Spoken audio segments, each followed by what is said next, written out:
Hai hordoftoota akkam jirtu nagaa jirtu ani nagaa kooti. Gafii namoota baay'ee kunoo qabamne oni kun iddoo bochaa jira yoom qabame poolisiidhaan kan jettan jirtu baay'een keessanii. Eeyya qabamu ganamumaan qabame akkuma reefi gara hospitaala deemeen qabame obboleettii faana garuu poolisiidhaan immoo guyyaa awwaalichaa sakaleessaa poolisootaan kababameeti akka hirmaatu godhame malee. Qabame jira jechuudha. Har'as deebi'ee immoo erga awwaalee deebi'ee immoo fudhatanii deebi'anii jechuudha gara mana. Garuu ani kan na dinqu waan tokko kalees dubbadhe amma yoo hime maal rakkoo qaban. Yoo fiuma ammeenyan hin goone garuu rakkina kana yaaddoo akkana dhiphina kana qabdi jechuu danda'a. Maaliif namni ishee bukkee jiru isuma ture ka eenyu argu. Namni immoo akkama fayyaa jiru ka'ee of ajjeesaa jiru of hin ajjeesu. Qallaaliin sodaatu lubbuu ofii tuquudha namni. Qallaaliin sodaatu of fayyaa qabaate. Yoo dhiphate yoo cinqame seexanaan guutame garuu waan godhu hin beeku. Kana immoo beeka kan inni mana keessatti jiraate. Kana akkuma kalee dubbadhe jechuudha. Beekuu qaba beekas. Namoonni tokko tokko immoo xinxalaan yeroo xinxalan dubartiin kun yoo dhuguma akka ulfataateetti ofinaatu akkamitti jedhu nama jechisiisa garuu sha'aarii yoo qabaatte hinaati nama lamaanis rakkoon qabu. Yeroo dhiphatanii nama lama moo nama sadii namni shan namatti yaadatamu. Garuu namni kun dhimma kana beeka waan ta'eef otoo himeetoo raawwatee rakkoon qabu ture jechuudha. Amma akka salphaattis waan gadi dhiifamuu miti. Maaliif oduun baay'een jira. Seerri immoo akka salphaatti nama dhiisuusaa nama biratti nam du'ee akkaataatti du'e danbeekamne bakka abbaa fe'eetu abbaa fe'e godhaa jechuudha waan ta'eef. Kanaaf inni garuu yeroo baay'ee namoonni tokko tokko namni maa sobaa maa inni hin dhabnee kun iddoo boo'ichaa jira eeyyee iddoo boo'ichaa jira garuu poolisootaan qabameera gaafuma ganaa isheen lubbuun baatu qabame obboleettisoo ta'e garuu awwaalchaaf immoo guyyaa kaleessa poolisootaan eegame gadi dhiifame dhufee irratti hirmaate deebi'ee jechuudha. Yeroo baay'ee immoo kan na dinqe jechuudha. Amma ulfataateen of gatti ofii of hin ajjeefne namni nama tojjeesee ofii fofaate jedha. Dura mana keessatti ajjeesanis kan jedhamu jira. Bargit ofaati ulfatee fayyaa ishii ta'e qophaa ishii ta'e homaa wanti itti mul'atu hin jiru yoo dhiphina keessa jiraatte. Kan baay'ee na dinquu koomantoota koomantiin yeroo poostii kana yeroo viidiyoo kana poosti godhanii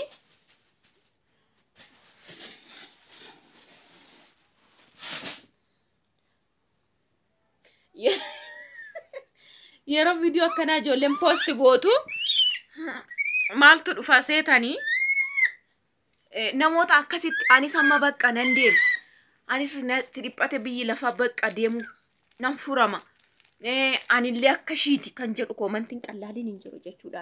Namoonni baay'een ijoollee yeroo tokko tokko akka namaaf gootu akka namaa dhiphata anis deemuu gahe taraan kan kooti yeroon kan kooti. Umtuuna bukkee goodaa koo naannoo koo hin jiru haa tabbaan bulee siriyaan jedha namoonni tokko tokko. Anis taraan kan kooti deemu fan maal jechuudha yoo qalbii miti bara. Yoo seexanni sinaatee hin jenneeni namoonni tokko tokko gaa akka sagalee waaqayyootti duutis jireenyi sarraba keessan irraa hin jedha. Garuu gaariidhuma yoo faarsine wayya guyyichi yoo dhufe homaa gochuu hin dandeenyu garuu gaariidhuma akkasittuu yoo ofirratti faarsine wayyaa jechuudha. Inna koomantiin abbaan fedhe poostii yoo godhe wantoota akkasiin dhabdan jechuudha. Harki caalu bakka waan akkas jedhu bichaadha. Anis taraadha. Bakka anis akka ishee biyyi lafaan na cannaqe waan ta'e kan jedhu bichaatu jira jechuudha. Kanaaf yaada akkasii dhiisaa hin jedhina hin yaalinaa yoo jechuudha. Guyyaa waaqayyoo jedhee deemuun keenya waan namni biyya lafaa irratti hafu hin jiru garuu amma isin heeyyame immoo jiraachuu rakkachaatuma boohatuma rakkina keessa guyyaa tokko immoo ganama hubachaan galgala kolfuu dandeessu waan ta'eef malee golli hundi immoo boo'icha rakkina dhiphinaa kan dhabe hin jiru jedhee dubbadheera. Kanaaf yaadota akkasii ijoolleen kaaftaa waan akkasii sammuu keessan keessaa gonumaa fudhadha. Viidiyoon akkas jedhu lakkoofsan qabu baqa. Facebookidhaan, TikTok immoo namni waan akkasii maal rakkatteeti laa maal dhiphatteeti laa kan akkana ofirratti murteessite naa jedhamu anis taraan kan kooti anis nan deema anis biyyi lafaanatti dhufaadha dhiphina guddaa keessa hin jira waan namni naaf furre waan minaamin jedha nama baay'eedha dhuguma kan akkasitti waraanama jechuudha gaa'ela keessas haa ta'u alaanis ta'ee kan waraanamaa jiru kan tuqamaa jiru baay'eedha garuu yerooniif daqiiqan seexanichi yoo sinaa ta'e yookaan garuu ofirratti faarsinaa isa jedhu yaada. Karaa biraa immoo akkaawuntii ishii dheengaddaa nama dhiqabe. Ay Oromoo itti mucaan tokko. Ay Oromoo toon maqaa isaatiin waa bobbaadheetti mucaan dhugaa waaqa. Yehunet baay'inni bichaa waa hin baasu. Akkuma nama tokko bifti yookiin qabeenyi kee waa hin baasu. Yoo ogummaa sammuu qabaatte malee. Akkaawuntii ishii gaafa duutu galgala 3,022 kaleessa garuu guyyaa awwaalaa 300 jechuudha. 355 80 malee 8. Qoy achi TikTok tap godhaa jechuu deemte seetani mooni. Liivii seenuu deemte seetani mooni. TikTok hojjechuu deemte seetan follow naa godhaa isiniin jechuu deemteti gootani moo harka maalitti isinii tuqa silaa hin beektu akkaawuntiin lachuu wal fakkaata bukkee kana isinii kaa'uu hin danda'a jechuudha. Gaafa duutu halkanii gaafa viidiyoodhaayyuu guyyaa isaa gadi dhiiftu 322 dhugaa waaqayyo garuu ganama gaafa awwaalaa immoo 308. Namni maal ta'e qoy amma namni kumni 50 eessaa dhufe dhaqee seenee follow godhe mucaa kan iddoo deemte sana waan liiv irra deemte sin eegdu seetanii viidiyoo wayii short viidiyoo wayii waan gadi isinii dhidhiiftu seetanii TikTok hojjechuu achitti sirriitti hojjechuu deemte seetanii akkaawuntum ishii tuquudha maaltu barbaachise poostiin gootoo mucaan kun kana booda tuqxaniituma akkaawuntiin sana tuqxanii seenuu maaltu sin geesse follow gochuu miti.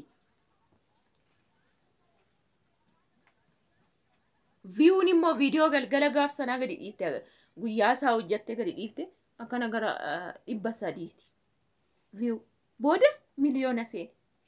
Abee yasa ushii isa maal goote saatii kam gadi dhiifte jechuu seenamu namni follow harkuma maaliitu isinii tuqe akka maali. Jara kasaan kaantu tuqeen jedhamu gaa numa mitire.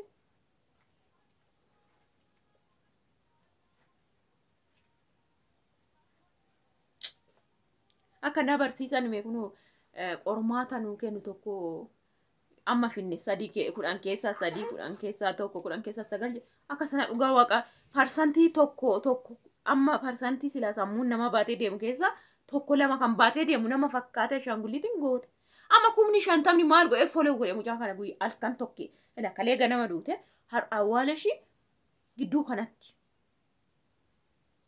innaa jirtuun goonee fi bee waggaa meeqa fayyadamte amma TikTok 333 ture.